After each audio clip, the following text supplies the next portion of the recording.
Hello friends, welcome to my channel. तो इस video के अंदर हम ट्रांसफार्मर से जो रिलेटेड जो सारी के सारे जो प्रीवियस ईयर में जो पॉइंट आए हुए हैं उसको डिस्कस करेंगे। एक वन लाइनर आपका ट्रांसफार्मर की आपका सीरीज स्टार्ट कर रहा हूं मैं आज से, और यहाँ पर बाई टॉपिक आपको ट्रांसफार्मर के सारे पॉइंट को डिस्कस किया जाएगा इस वीडियो के अंदर। जैसे कि ये आपका पहला वीडियो आपका रहेगा इंट्रोडक्शन, जो बेसिक जो पॉइंट होते हैं ट्रांसफार्मर से रिलेटेड मैं आपको क्विकली आपको रिवाइज करा दूंगा, क्योंकि वन लाइनर क्वेश्चन है और बाकी आपने ये क्वेश्चन आपने पहले भी पढ़े होंगे जहाँ से आपने थ्योरी पढ़ी है और मेरे चैनल से भी आपने थ्योरी पढ़ी होगी। ठीक है, तो आपका टाइम वेस्ट ना करते हुए मैं आपको स्टार्ट करता हूँ आज ट्रांसफार्मर। और ट्रांसफार्मर में भी हम आपका इंट्रोडक्शन वाले जो क्वेश्चन होंगे, बहुत बेसिक जो क्वेश्चन होंगे, जो आपने पढ़े होंगे, जो आपके आईटीआई एग्जाम में काफी ऑलमोस्ट आपके मोस्ट रिपीटेबल जो होंगे वही आपके इस पॉइंट के फॉर्म में आपको डाल दिया है। ठीक है, तो चलिए बात करते हैं, स्टार्ट करते हैं इंट्रोडक्शन ऑफ ट्रांसफार्मर। ठीक है, the change of a transformer is, मतलब जो ट्रांसफार्मर जो करता है वो चेंज क्या करता है, आपका एसी वोल्टेज को आपको चेंज करता है। तो इसमें तो कोई सोचने की जरूरत नहीं थी, एसी वोल्टेज को चेंज करता है और डीसी को बिल्कुल नहीं करता है। ठीक है, तो एसी को करता है। The type of machine that produce the static induce EMF, जो इंड्यूस ईएमएफ जो आपकी ट्रांसफार्मर जो है ना, वो कैसी आपकी डिवाइस है, स्टैटिक डिवाइस है। ये आपको पता होगा, स्टैटिक इंड्यूस ईएमएफ डिवाइस है। इसके अंदर कोई भी रोटेटिंग मैग्नेटिक फील्ड नहीं होती है, आपकी स्टैटिक इंड्यूस ईएमएफ आपका प्रोड्यूस होता है ट्रांसफार्मर के अंदर। ठीक है, ये क्वेश्चन भी आपका काफी बार इंपोर्टेंट है, आप इसको देख सकते हो, आपके एग्जाम में रिपीट होने की प्रोबेबिलिटी ज्यादा है। ठीक है, और the power transformer is a constant main flux device. आपका पता होगा, आपको जो पावर ट्रांसफार्मर होता है वो अपना ट्रांसफार्मर होता है, वो आपका क्या होता है, मेन फ्लक्स डिवाइस होता है। आपका वो क्या होती है, आपकी जो फ्लक्स होता है वो आपका क्या होता है, कांस्टेंट होता है सदा। ये आपका इंपोर्टेंट वर्ड है, कांस्टेंट। आपका मेन फ्लक्स कैसा होता है, कांस्टेंट। चाहे आपका हाफ लोड हो, चाहे फुल लोड हो, चाहे कोई भी लोड हो, आपका नो लोड पे हो, चाहे आपका कुछ भी हो, आपका हमेशा मेन फ्लक्स आपका कैसा होता है, आपका कांस्टेंट। आपका कैसा होता है, कांस्टेंट।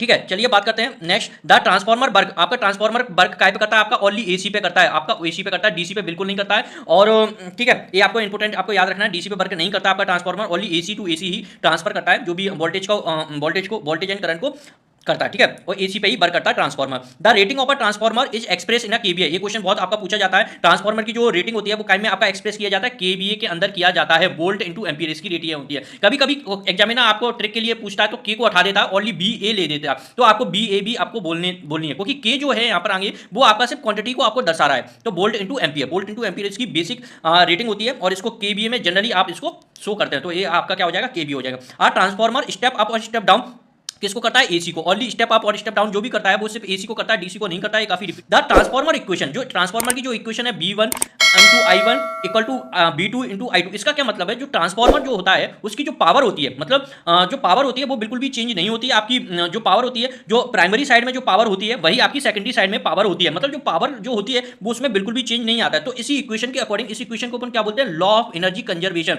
इसी को आप क्या बोलते हो, लॉ ऑफ एनर्जी कंजर्वेशन बोलते हो। मतलब एक पावर को आपको खत्म नहीं की जाती है, इसी पावर को आपको चेंज करके आपको यहां पर पहुंचा दिया जाता है, इसी को बोलते हो आप लॉ ऑफ एनर्जी कंजर्वेशन। ठीक है, ये बहुत इंपॉर्टेंट है, आप इसको मार्क कर सकते हो। ठीक है, in step of transformer, step of transformer के अंदर क्या होता है, आपका जो प्राइम जो आपकी सेकेंडरी की जो नंबर ऑफ टर्न्स होते हैं वो आपके क्या होते हैं, आपके ग्रेट होते हैं आपके नंबर ऑफ प्राइमरी। मतलब जो स्टेप ऑफ जो ट्रांसफार्मर होता है उसके अंदर आपका क्या होता है, सेकेंडरी के जो नंबर ऑफ टर्न्स होते हैं वो ज्यादा होते हैं एज कंपेयर टू प्राइमरी के टर्न्स के। ठीक है, ये आपको याद रखना है। ठीक है, स्टेप डाउन में के अंदर ट्रांसफार्मर के अपोजिट हो जाता है, इसके अंदर क्या होते हैं, आपके जो प्राइमरी के टर्न्स होते हैं, प्राइमरी के नंबर ऑफ टर्न्स होते हैं वो ज्यादा होते हैं। ठीक है, एनएस और सेकेंडरी के नंबर ऑफ टर्न्स के कंपैरिजन में। ठीक है, आप कुछ सोचोगे ये मैंने इक्वेशन यहां लिख दिया और यहां पर कैसे लिखा हुआ, आप देखोगे तो तीर आपके एनपी की तरफ ही मैंने बड़ा किया है, यहां पर भी एनपी की तरफ ही बड़ा होगा, तो नंबर ऑफ टर्न्स प्राइमरी में ज्यादा होंगे, सेकेंडरी में कम होंगे। ये आपका कौन सा स्टेप डाउन ट्रांसफार्मर हो जाएगा, तो आपको भूलना नहीं है स्टेप अप और स्टेप डाउन। इसमें काफी बच्चे कंफ्यूज भी करते हैं, मैंने देखा है, तो इसको आपको बिल्कुल भी नहीं भूलना है, आपको रट लेना है इसको। ठीक है, कभी कभी इसमें वोल्टेज में पूछा जाता है आपकी किस बाइंडिंग, मतलब किस प्राइमरी और सेकेंडरी किस साइड में आपका हाई वोल्टेज बाइंडिंग होगी, स्टेप अप में या स्टेप डाउन के अंदर, आप पूछ सकता है। ठीक है, स्टेप अप के अंदर हाई वोल्टेज बाइंडिंग कौन सी होगी, एनएस, मतलब जो सेकेंडरी की जो बाइंडिंग होगी उसके अंदर आपकी क्या होगी, हाई वोल्टेज बाइंडिंग भी होगी। ये मैं आपको एक्स्ट्रा में बता देता हूँ, हाई वोल्टेज बाइंडिंग भी होगी। ठीक है, इसी तरह से आपके स्टेप डाउन के अंदर किसमें होगी, आपके प्राइमरी साइड में हाई वोल्टेज बाइंडिंग होगी, हाई वोल्टेज बाइंडिंग होगी। ठीक है, और हाई वोल्टेज बाइंडिंग में मैं आपको और बता दूं, जो हाई वोल्टेज बाइंडिंग होती है उसके अंदर क्या होते हैं, नंबर ऑफ टर्न्स क्या होते हैं, ज्यादा होते हैं, नंबर ऑफ टर्न्स ज्यादा होते हैं। ठीक है, दूसरी बात, ये नंबर ऑफ टर्न्स ज्यादा होते हैं तो ये कैसे होते हैं, आपके पतले। ठीक है, आपके कैसे होते हैं, पतले, थिन आप बोलते हो उसको, थिन। ठीक है, आपके पतले नंबर ऑफ टर्न्स होते हैं, नंबर ऑफ टर्न्स आपके ज्यादा होते हैं। ठीक है, तो इस बात को आपको भूलना नहीं है, ये काफी इंपॉर्टेंट है। ठीक है, बात करते हैं नेक्स्ट पॉइंट की। नेक्स्ट पॉइंट आपका क्या कह रहा है, the magnitude of induce EMF in primary binding will be dash but opposite to the apply voltage. ठीक है, क्या होता है, जो मैग्नीट्यूड ऑफ मतलब जो मैग्नीट्यूड ऑफ इंड्यूस ईएमएफ होता है वो ऑलमोस्ट आपका सेम होता है, ऑलमोस्ट आपका इक्वल होता है। मैग्नीट्यूड ऑफ मतलब जो मतलब आपका देखो वोल्टेज होता है, एक आपका ईएमएफ होता है, ये दोनों ही आपके क्या होते हैं, सेम होते हैं। ठीक है, ये वोल्टेज को आप कैसे दर्शाते हो, सप्लाई वोल्टेज से दर्शाते हो। जो इंड्यूस जो होता है ईएमएफ उसको आप क्या कहते हो, जो इंड्यूस जो वोल्टेज होता है उसको आप कैसे कहते हो, आप ईएमएफ के थ्रू बोलते हो। और ये आपका क्या होता है, इक्वल ही होते हैं, आपके इक्वल होते हैं, क्योंकि पावर क्या होती है, आपकी पावर पावर आपकी क्या होती है ट्रांसफार्मर के अंदर इक्वल होती है, तो आपका ये ईएमएफ और वोल्टेज ये क्या होते हैं आपके सेम होते हैं, ऑलमोस्ट इक्वल टू सेम होते हैं, थोड़े बहुत लॉसेस में कम जाना हो सकते हैं बट प्रैक्टिकली ये क्या होते हैं आपके ऑलमोस्ट इक्वल होते हैं, तो आपका ये इंपॉर्टेंट लाइन आप मान के चल सकते हो, ठीक है। चलिए आप बात करते हैं नेक्स्ट पॉइंट की।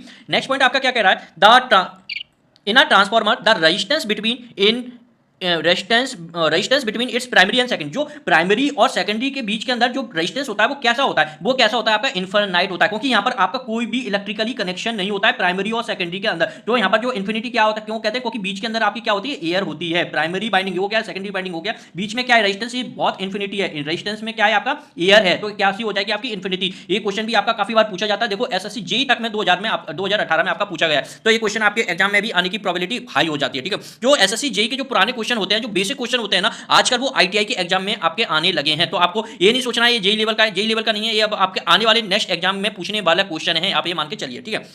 नेक्स्ट क्वेश्चन पे आप बात करते हैं। नेक्स्ट क्वेश्चन क्या है आपका, a transformer convert voltage and current level without change in frequency. आपका जो ट्रांसफार्मर क्या करता है, वोल्टेज एंड करंट को आपको चेंज करता है, अप या डाउन कर सकता है, लेकिन आपका फ्रीक्वेंसी एंड पावर इन दोनों को आपका सेम का सेम रखता है ट्रांसफार्मर। फ्रीक्वेंसी एंड पावर आपकी ट्रांसफार्मर के अंदर कैसी होती है, सेम की सेम रहती है, कोई भी बदलाव नहीं आता है, वेरी वेरी इंपॉर्टेंट, ठीक है। नेक्स्ट पॉइंट पे बात करते हैं, the changes in a voltage level in power system are provided by using, मतलब जो पावर सिस्टम, जो अपनी मतलब पावर सिस्टम आप बोल सकते हो, जहां पर आपका जो बिजली के बड़े बड़े खंभे होते हैं उसके अंदर जो वोल्टेज को कम जाना करने की जरूरत पड़ती है, वो कौन सा आपका डिवाइस करता है, ठीक है, वो करता है आपका ट्रांसफार्मर। ट्रांसफार्मर ही तो आपका वोल्टेज के लेवल को अप एंड डाउन करता है इन पावर सिस्टम के अंदर, ठीक है, क्या करता है ट्रांसफार्मर, ठीक है। नेक्स्ट पॉइंट क्या है आपका, dash are use in insulation medium in a transformer. जो ट्रांसफार्मर के अंदर जो इंसुलेशन मीडियम जो यूज करते हैं वो क्या करते हैं आपका, जनरली अपन क्या करते हैं ऑयल करते हैं इंसुलेशन के लिए, ठीक है, क्या करते हैं अपन जनरली अपन ऑयल करते हैं, इंसुलेटिंग ऑयल करते हैं और इंसुलेटिंग पेपर भी करते हैं, तो ये आपको याद रखना है, इंसुलेशन ऑयल करते हैं इंसुलेशन पेपर करते हैं आपको। लेकिन मेरे को कमेंट करके एक बात बताना है, जो ऑयल होता है उसका फ्लैश पॉइंट कितना होता है, आपको ये बताना है मेरे को कमेंट करके। फ्लैश जो पॉइंट होता है वो मैंने आपको काफी बार पढ़ाया अपने प्रीवियस वीडियो में, तो आपको फ्लैश पॉइंट बताना है। और ट्रांसफार्मर का ऑयल जो होता है वो आपका किस कलर का होता है वो भी मेरे को आपको बताना है, जो स्टार्टिंग में जब यूज करते हैं उस टाइम पे क्या कलर का कलर होता है वो आपको बताना है, और आपका जो ट्रांसफार्मर का जो ऑयल होता है वो किस टाइप का होता है वो भी आपको बताना है, जो अपने मतलब मिनरल ऑयल होता है या फिर किस टाइप का ऑयल होता है वो आपको मेरे को बताना है, ठीक है। ये आपके लिए एचडब्ल्यू हो गया। चलिए बात करते हैं नेक्स्ट पॉइंट के लिए। नेक्स्ट पॉइंट आपका क्या कह रहा है, the advantage in a single phase, इस पॉइंट को आप छोड़ सकते हैं अभी, ठीक है, ठीक है। तो नेक्स्ट पॉइंट पे आप देख सकते हैं इसमें क्या दिया हुआ है, in a 3 phase transformer compare to a single phase transformer. जो 3 फेज का ट्रांसफार्मर होता है उसके कंपेरिजन में जो सिंगल फेज का जो ट्रांसफार्मर होता है उसके अंदर क्या होता है, देखो 3 फेज का जो ट्रांसफार्मर होता है उसके अंदर क्या होता है, 3 लिम्स होती हैं और it takes a less speed, it is a cheap, it is a slightly more efficient, ये आपका मोर एफिशिएंट भी होता है, ठीक है। जैसे कि इसका सॉल्यूशन आपको बताया है, ये आप देख सकते हो यहाँ पर ये पॉइंट दिया हुआ है इससे रिलेटेड। देखो ये आपका क्या है, आपका सिंगल फेज ट्रांसफार्मर है, ये आपका 3 फेज ट्रांसफार्मर, ठीक है। सिंगल फेज जो ट्रांसफार्मर होता है वो आपका कैसा होता है, इसके अंदर एक प्राइमरी बाइंडिंग होती है, एक सेकेंडरी बाइंडिंग होती है, और 3 फेज वाले के अंदर क्या होती है आपके 3 प्राइमरी और 3 ही आपकी सेकेंडरी बाइंडिंग होती है। और सिंगल फेज का जो ट्रांसफार्मर होता है वो 250 या 240 वोल्टेज पे काम करता है, और इसमें 3 प्राइमरी और 3 सेकेंडरी बाइंडिंग भी होती है, ठीक है। और इसका यूज जो होता है सिंगल फेज जो ट्रांसफार्मर होता है इसका यूज हम डोमेस्टिक पर्पस में यूज करते हैं, जैसे कि अपन काफी मतलब जो इक्विपमेंट जो आते हैं इलेक्ट्रॉनिक्स इक्विपमेंट आते हैं उनके अंदर अपन यूज करते हैं। इसका उपयोग वोल्टेज स्टेबलाइजिंग, रेडियो शिविर, टीवी रिसीवर और इन्वर्टर आदि में किया जाता है। ये मतलब जो होम एप्लीकेंस होते हैं जो अपने घरों के पर्पस में जो यूज किए जाते हैं वो सिंगल फेज होते हैं। और 3 फेज का यूज कहाँ होता है, जो जनरेशन होता है जहाँ बिजली बनती है वहां पर यूज किया जाता है। वो 11 kV की जनरेशन में आपको बनाई जाती है, फिर उसको स्टेप अप करने के लिए काम आता है आपका 3 फेज का ट्रांसफार्मर। 11 kV को आप 110 kV में, 132 kV में, 220 kV में, 400 kV में आप उसको कर सकते हैं। और आपको इससे रिलेटेड मैं एक एचडब्ल्यू और देता हूं, हमारे इंडिया के अंदर जो सबसे ज्यादा हाईएस्ट वोल्टेज है, जैसे कि यहाँ पर 400 दिया है, इसके बाद भी एक और सबसे ज्यादा होता है, वो कितने वोल्टेज पे आपका ट्रांसमिट किया जाता है, हाईएस्ट वोल्टेज ट्रांसमिशन कितना करते हैं इंडिया के अंदर, उसका आपको मेरे को कमेंट करके आपको जवाब देना है, ठीक है। ये आपके लिए एचडब्ल्यू हो गया, ठीक है। बात करते हैं नेक्स्ट पॉइंट की, ट्रांसफॉर्म वोल्टेज एंड करंट। ये आपका ट्रांसफॉर्म क्या करता है, आपका वोल्टेज एंड करंट आपका करता है, वोल्टेज एंड करंट आपका करता है, ठीक है। ट्रांसफॉर्म क्या करता है, वोल्टेज एंड करंट करता है, ठीक है। Dash parameter does not change during the transformer action in transformer, जो मैंने आपको काफी बार हटा दिया है। फ्रीक्वेंसी एंड पावर आपका चेंज नहीं होता है ट्रांसफार्मर के अंदर, ये आपका फ्रीक्वेंसी और ये पावर आपका चेंज नहीं होता। The magnitude of magnetic flux in a transformer is same at all load, मतलब कांस्टेंट फ्लक्स डिवाइस है ट्रांसफार्मर, ये आपको स्टार्टिंग में ही मैंने बता दिया, इसलिए half load, no load, full load, कोई भी लोड हो आपका कैसा होता है, is at same at all load, सारे के सारे मतलब कांस्टेंट मैग्नेटिक फ्लक्स होता है किसी भी लोड पे, कांस्टेंट होता है, कोई लोड पे कोई डिपेंडेंसी नहीं होता है, ठीक है। An electric transformer is an electric device that consists two or more multi-turns coil bound on a common core. ठीक है, नेक्स्ट क्या है आपका, compare to the secondary of loaded step up transformer the primary has, मतलब जो क्या है, देखो आपका क्या कह दिया, स्टेप अप ट्रांसफार्मर कह दिया। स्टेप अप ट्रांसफार्मर के अंदर क्या होगा, आपकी प्राइमरी के अंदर एक होगी आपकी प्राइमरी, एक होगी आपकी सेकेंडरी। ठीक है, ये आपकी सेकेंडरी। स्टेप अप ट्रांसफार्मर के अंदर क्या है, इसके अंदर हाई वोल्टेज बाइंडिंग होगी, इसके अंदर इस सेकेंडरी के अंदर क्या होगी, हाई वोल्टेज बाइंडिंग होगी, और प्राइमरी के अंदर क्या होगी, लो वोल्टेज बाइंडिंग होगी, लो वोल्टेज बाइंडिंग होगी। ठीक है, तो यहाँ पर यही बोला जा रहा है, जो प्राइमरी के अंदर जो कैसी होगी, लो voltage binding and high current होगी। ठीक है, इसी को आपको क्या बोलते हैं, लो voltage binding and high current बोलते हैं। इस साइड क्या होगी आपकी high voltage binding and low current, इसके अंदर low voltage and high current side होगी। ठीक है, तो यहाँ पर यही लिखा है, low voltage and high current आपकी होगी। ठीक है, तो ये काफी इंपॉर्टेंट है। ठीक है, इसको आपको मार्क कर लेना है। ठीक है, नेक्स्ट पॉइंट पर हम आते हैं। If the AC supply to the transformer is replaced by DC, मतलब जो ट्रांसफार्मर के अंदर हम क्या देते हैं, AC सप्लाई देते हैं, AC सप्लाई देते हैं। AC का फुल फॉर्म क्या होता है, अल्टरनेटिव करंट। अगर AC की जगह अपन DC दे देंगे तो क्या होगा, DC दे देंगे तो इसमें क्या होगा, the primary binding will burn out. जो जिस बाइंडिंग में आप DC दोगे वो आपकी ससुरी की नाती क्या हो जाएगी, आपकी जल जाएगी। क्यों जल जाएगी, इसका रीजन आपको पता होना चाहिए, क्योंकि DC के अंदर जो फ्रिक्वेंसी होती है वो क्या होती है, आपकी जीरो होती है, जीरो। इसका मेन रीजन यही है, फ्रिक्वेंसी आपकी DC के अंदर जीरो होती है। तो इसके अंदर अगर आप DC दोगे तो IR लॉसेस बहुत ज्यादा हो जाएगी। IR लॉसेस की वजह से क्या होगी, हीट उत्पन्न होगी, प्राइमरी बाइंडिंग साइड में हीट उत्पन्न होगी, तो आपकी क्या हो जाएगी, बाइंडिंग आपकी जल जाएगी, बाइंडिंग आपकी क्या हो जाएगी, आपकी जल जाएगी। ठीक है, बर्न हो जाएगी। चलिए बात करते हैं नेक्स्ट पॉइंट की। तो ये आपका काफी इंपॉर्टेंट है, ये आपका इंटरव्यू में भी काफी क्वेश्चन पूछा जाता है, तो इसका आपको रीजन मैंने बता दिया है, तो आपको भूलना नहीं है। ठीक है, the ST winding of a three phase step down transformer is wound out, मतलब ये ST मतलब हाई नंबर ऑफ टर्न्स, मतलब हाई नंबर ऑफ टर्न्स किसके अंदर होंगे, हाई वोल्टेज साइड में भी होंगे, हाई वोल्टेज साइड में होंगे। 3-फेज स्टेप डाउन ट्रांसफार्मर करेगा हाई वोल्टेज को लो वोल्टेज के अंदर करेंगे, तो हाई वोल्टेज साइड क्या होंगे आपके, मोर नंबर ऑफ टर्न्स रिलेटिव और थिन और पतले होंगे। हाई वोल्टेज साइड में क्या होंगे, नंबर ऑफ टर्न्स क्या होंगे आपके, ज्यादा होंगे, और आपके कैसे होंगे, थिन मतलब पतले, आपके नंबर ऑफ टर्न्स होंगे, थिन होंगे। ठीक है, तो आपको भूलना नहीं है, ये सिंपल ही है। In a power transformer power transformer के अंदर क्या होता है, low voltage winding is always wound on lesser number of turns और थिकर, मतलब लो जो पावर ट्रांसफार्मर होता है उसके अंदर जो लो वोल्टेज बाइंडिंग होती है, लो वोल्टेज